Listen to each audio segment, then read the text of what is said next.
Doctor Babasaheb Ambedkar यांची परळीतील जयंती खूप धुमधडाक्यात यावर्षी साजरी होती. पाठीमागलच्या बॅकग्राऊंडला पाहिलं गेलं तर विद्युत रोषणाई देखील करण्यात आली आणि पूर्ण डॉक्टर बाबासाहेब आंबेडकरांच्या आजूबाजूनी फुलांची सजावट जी आहे ते करण्यात आली. जेवढ्या प्रमाणामध्ये पुरुष या ठिकाणी अभिवादन करण्यासाठी येत आहेत तेवढ्याच मोठ्या प्रमाणामध्ये महिलांचा देखील समावेश जो आहे तो या ठिकाणी आपल्याला पाहायला मिळतो. आणि त्यानंतर हे सगळे परळीकर माझ्यासोबत आहेत. काय या वर्षीची आगळी वेगळी जयंती साजरी होती, काय हे चित्र पाहता प्रतीक? अतिशय उत्साहामध्ये डॉक्टर बाबासाहेब आंबेडकरांची जयंती ही या ठिकाणी साजरी होत आहे. बाबासाहेब आंबेडकरांची जयंती ही फक्त भारतातच नाही तर जगातल्या जवळजवळ 155पेक्षा जास्त देशामध्ये दरवर्षी साजरी होत असते. अगदी युनो असेल किंवा युनेस्को असेल या ठिकाणीसुद्धा डॉक्टर बाबासाहेब आंबेडकरांची जयंती साजरी होते. त्याचबरोबर जगामधले जे काही टॉपची विद्यापीठ आहेत त्या विद्यापीठामध्ये डॉक्टर बाबासाहेब आंबेडकरांचे पुतळे आहेत आणि त्या पुतळ्याच्या खाली लिहिलेलं असतं की द सिम्बॉल ऑफ नॉलेज, म्हणजे संपूर्ण जग हे बाबासाहेबांना ज्ञानाचं प्रतीक म्हणून पाहतं. त्याचबरोबर जगातल्या संपूर्ण उपेक्षितांचा, जे दबलेल्या कुचलेल्यांचा आवाज म्हणून डॉक्टर बाबासाहेब आंबेडकरांकडं पाहिलं जातं. काय संविधान उद्देशिका हातामध्ये, काय प्रतिक्रिया? खरं तर भारतीय संविधानाचा आत्मा ही प्रास्ताविका आहे, ज्याला आपण इंग्लिशमध्ये प्रिॲम्बल असं म्हणतो.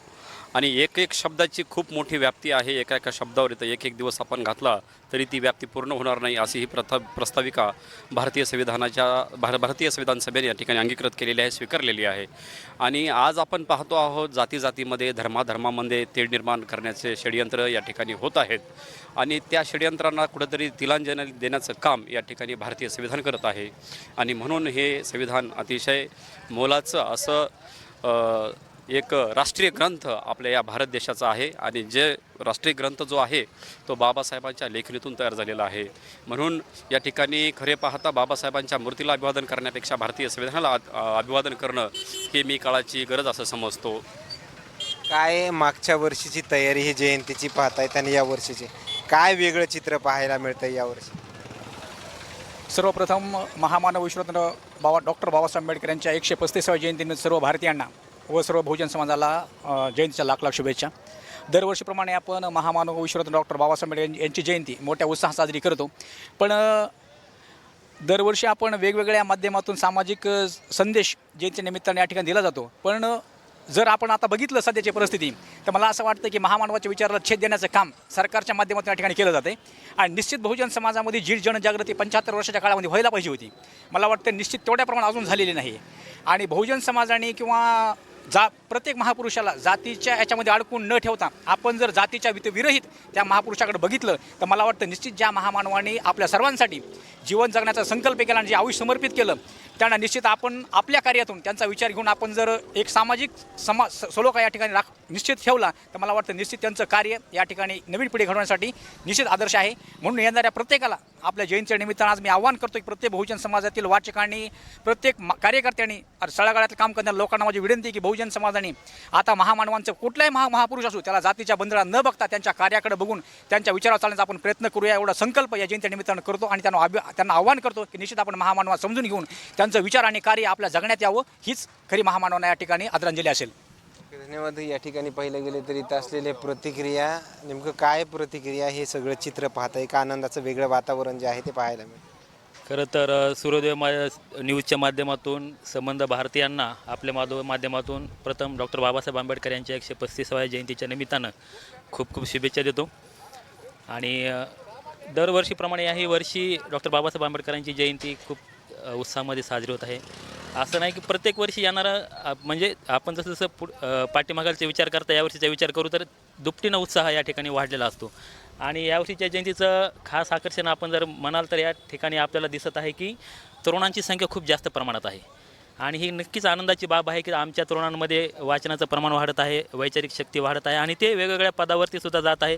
आणि त्यांच्यामध्ये एक वैचारिक जी प्रगल्भता आहे ती बाबासाहेबांच्या विचारातून त्यांच्यामध्ये येत आहे.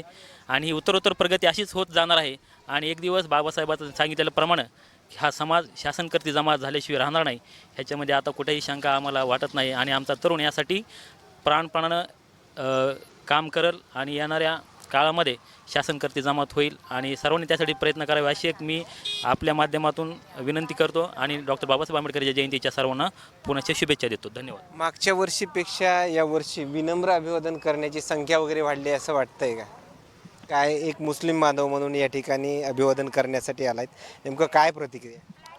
मी मुस्लिम समाजातर्फे सर्व आपल्या भीमसैनिकांना डॉक्टर बाबासाहेब आंबेडकर साहेबांच्या जयंतीनिमित्त सर्वांना देशवासियांना मी शुभेच्छा देतो. खरं तर जब तक सूरज चांद रहेगा डॉक्टर बाबासाहेब आंबेडकर का नाम रहेगा. ज्यांनी आपल्याला गुलामीतून मुक्त केलं, माणुसकीला माणूस न समजणारे लोकांनी आम्हाला एवढा सूड घेतला आणि ज्यावेळेस बाबासाहेबांना आपल्या भारत देशासाठी जे मजबूत संविधान दिला त्यामध्ये आम्हाला एवढं गर्व आहे की आम्ही आमचा छाती आणि आमचा डोका वरी करून फिरू शकतो. कारण एक काळ असा होता की अन्याय थांबत नव्हता, परंतु ह्या धर्तीवर असा क्रांतीसूर्य जन्माला आला की त्यांनी प्रत्येक जाती धर्माला न्याय देण्याचा काम ह्या ठिकाणी केलेला आहे. तर ही जयंती आपण एका सणासारखी साजरा करू आणि सर्व सैनिकाला पुन्हा मी जयंतीच्या कोटी कोटी शुभेच्छा देतो. जय भीम, जय मीन. काय यावर्षी पूर्ण परळीभर जे आहे ते डॉक्टर बाबासाहेब आंबेडकरांच्या जयंतीचे बॅनर पाहायला मिळतात. मागच्या वर्षीच्या पेक्षा यावर्षी बॅनर लावण्याची संख्या वाढली असं वाटतंय? प्रथम 135व्या जयंतीच्या निमित्तानं मी सर्व भारतीय नागरिकांना मी शुभेच्छा देतो.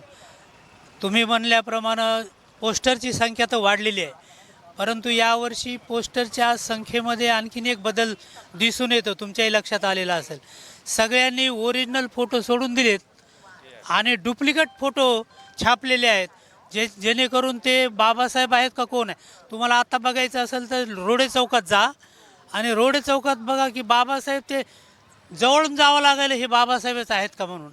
म्हणजे ही अवस्था पोस्टरची झालेली आहे. आणि मग ही अवस्था जर आंबेडकर अनुयायांनी जर केली तर मग कुणाला सांगायचं की हे ओरिजिनल. ही जर अशा पद्धतीचे जर फोटो आपण समाजाचं पुढे दिले, तरुणापुढे दिले, तर ओरिजिनल फोटो मागे राहतील आणि बाबासाहेब हे असेच आहेत हे पुढच्या पिढीला मेसेज जाईल आणि तो मेसेज बरोबर राहणार नाही असं मला तरी वाटतं. भारतीय बौद्ध महासभेच्या माध्यमातून मी हे पुढच्या वर्षी तरी कमीत कमी होऊ नये याची खबरदारी सर्व नागरिकांनी घ्यावी ही माझी मनोमनी इच्छा आहे. आणि जयंतीच्या निमित्तानं किंवा कोणत्याही मोठ्या कार्यक्रमाच्या निमित्तानं आपला समाज एकत्रित दिसतो, परंतु मतदान कुठं जातं हेही कळत नाही.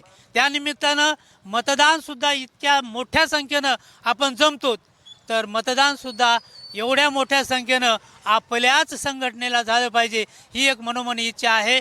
एवढं परिवर्तन व्हावं या निमित्तानं मी जयंतीच्या निमित्तानं सर्वांना शुभेच्छा देतो आणि इथेच थांबतो.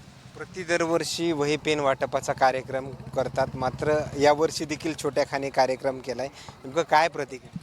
आम्ही दरवर्षी डॉक्टर बाबासाहेब आंबेडकर यांच्या जयंतीनिमित्त वही एक पेन हा उपक्रम राबवतो. यावर्षीसुद्धा छोट्या प्रमाणात घेण्यात आलेला आहे. आत्ताच सरांनी आम्हाला वही पेन दिलेले आहेत. असे बरेच जण न चुकता त्यांना माहीत आहे यावर्षी स्टॉल लावते, दरवर्षी स्टॉल असतो म्हणून आणून देत राहतात. आमचा एवढाच उपक्रम आहे की बाबासाहेबांना हार तुरे फुल वाहतातच आपण, त्याचबरोबर आम्हाला एक वही आणि एक पेन द्या. ते आम्ही गरजू विद्यार्थ्यांपर्यंत शाळा चालू झाल्याच्या नंतर वाटप करतो. गेले अनेक वर्षापासून अखंडितपणे हा उपक्रम बाबासाहेबांना अपेक्षित असलेला हा उपक्रम आहे. बाबासाहेबांना सांगितलेलंच आहे, शिका, संघटित व्हा आणि संघर्ष करा. त्याच बाबासाहेबांच्या तत्वांनी आम्ही हा उपक्रम राबवत असतो परळी शहरामध्ये. ओके, धन्यवाद. खरं तर या परळीकरांच्या आलेल्या प्रतिक्रिया, आणखीन काही नवीन अपडेट्स मिळतील का हेही पाहणं तेवढंच महत्त्वाचं ठरणार आहे.